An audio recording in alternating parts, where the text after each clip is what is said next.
O que representaria para a nossa região a pavimentação, a construção, a implementação de obras na rodovia do Cerne? Para a nossa região é fundamental que a estrada do Cerne seja asfaltada. Evidentemente existe um conceito muito errado colocado na parte de engenharia e construção do Paraná, em que a estrada do Cerne é cara. Ela não é cara, Ramalho. O que aconteceu é que algumas empresas, a mesma coisa que pôr a raposa tomando conta do galinheiro, mandaram que um determinado construtor do Paraná executasse o projeto que ele ia depois construir. E evidentemente ele superdimensionou esse projeto. O que existe é um mau conhecimento dos políticos, porque a estrada do Cerne é um lugar que hoje ela não abrange muita gente, não reflete muito voto. Basta dizer que a estrada do Cerne, quando foi construída, possibilitou a vinda de investimentos que até hoje ecoam no Paraná como um dos maiores investimentos, que é a Clabin do Paraná. As próprias usinas de açúcar do Norte Pioneiro foram construídas em virtude da estrada do Cerne. Então a estrada do Cerne representou muito para a região dos Campos Gerais e para todo o Paraná. Mas, por motivos políticos e outras áreas se desenvolvendo no Paraná, ela foi esquecida. Foi esquecida e também esquecida ficou, durante muito tempo, a maior rocha de talco descoberta do mundo, que está localizada entre Itaiapoca e Abapã. Mas os nossos políticos da região não se interessaram por isso, porque lá habitam pouca gente, tem pouco voto. Não dá para eleger um deputado, não dá para eleger um governador, coisa que não ocorre com outras regiões do Paraná.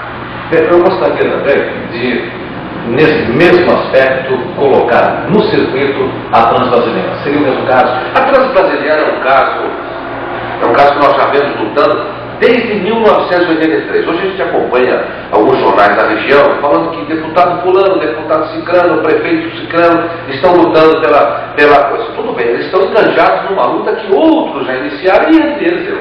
Em 1983 e 84, nós fizemos um expediente a ministro da época, aos ministros da época da área econômica e da área de transportes, e fizemos também um levantamento com todas as cidades circunvizinhas à rodovia Transbrasiliana, desde Porto União até encaixando aqui no Norte Pioneiro. Pois bem, mandamos expedientes para essas câmaras, pedindo apoio, para pedir que essa rodovia, que é fundamental não para o desenvolvimento somente da região dos Campos Gerais, mas para o Paraná.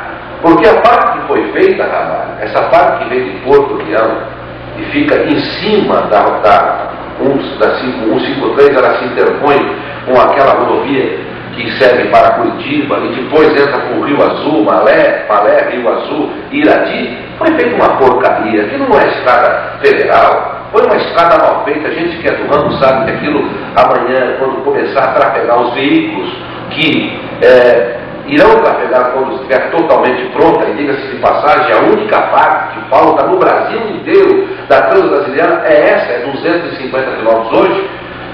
Muito bem. Se começar os caminhões a trafegar ali, vai acontecer cada acidente na rota, porque foi feita uma porcaria numa estrada.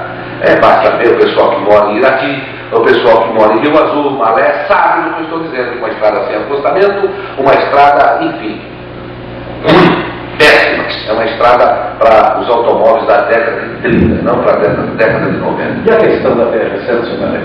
Bom, mas eu gostaria de completar um pouquinho, Ramalho, a parte da Transbrasiliana. A Transbrasiliana falta pouco. Então, é fundamental para o desenvolvimento da nossa região, é a espinha dorsal do Brasil, e não pode o Paraná, como um dos maiores estados da federação, ficar sem essa ferrovia. Quanto à BR-151, essa é o problema, é a duplicação que ora se iniciou em 1986 com um projeto feito nas coxas de duplicação pelo então governador da época, João Elísio, levado por interesses políticos e alguns comerciais da cidade de Ponta Grossa, fizeram que fosse duplicada sem um projeto à altura desta rodovia. Primeiro que ela não precisava ser duplicada imediatamente se concluísse a rodovia do Cerne, porque distribuiu o tráfego. Porém, começou-se a duplicação e nós temos jornais da época alertando, como vereador na época, que haveria um número X de acidentes e num prazo também estipulado nesta carta aberta aos jornais de Ponta Grossa e Por infelicidade minha, os meus cálculos estavam certos e morreu muita gente, e vai morrer muita gente ainda, porque esta rodovia não está concluída e é um descaso, não só com a comunidade que trafega nessa estrada, que é de todo o Norte Pioneiro, enfim, de todo o Paraná, mas principalmente com as comunidades que utilizam com mais frequência essa rodovia, que é o caso das comunidades de Piraí do Sul, Jaguaraíba, Sangés, Castro e Carambeí. Então muita gente já faleceu, nós tivemos aqui alguns amigos que vieram a falecer nessa rodovia.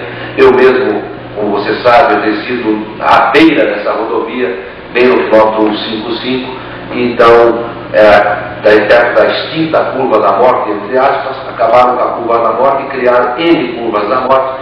Então é uma rodovia que nós pretendemos, se alcançarmos os objetivos a que nos propomos, a lutar para que ela seja completada o mais rápido possível.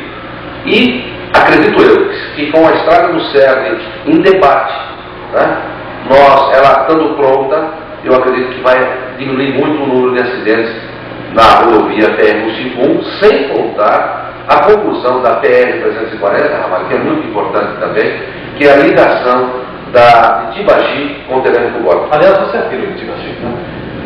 Eu ganhei um título de cidadão honorário em Tibagi, com muito orgulho, dado pelo ex-prefeito José Tibagi de Mello, nosso amigo, e pelos vereadores, pelos trabalhos que nós fizemos através daquele projeto, que já explicamos, o projeto de dependência, e de outros trabalhos, né? Afinal de contas, eu tenho investimentos em Tibagi, também tenho não só o interesse político, mas o interesse também pessoal que Tibagi desenvolva, porque lá eu tenho impacto nos meus investimentos. Para complementar esse bloco, Guedes, a questão ferroviária também abrange essa região dos Campos Não, mas vamos com calma, tem mais coisa ainda. Nós temos que lembrar que nós temos uma rodovia, a PR-90, PR-90 ou 91, eu não me lembro bem agora de cabeça o número da rodovia.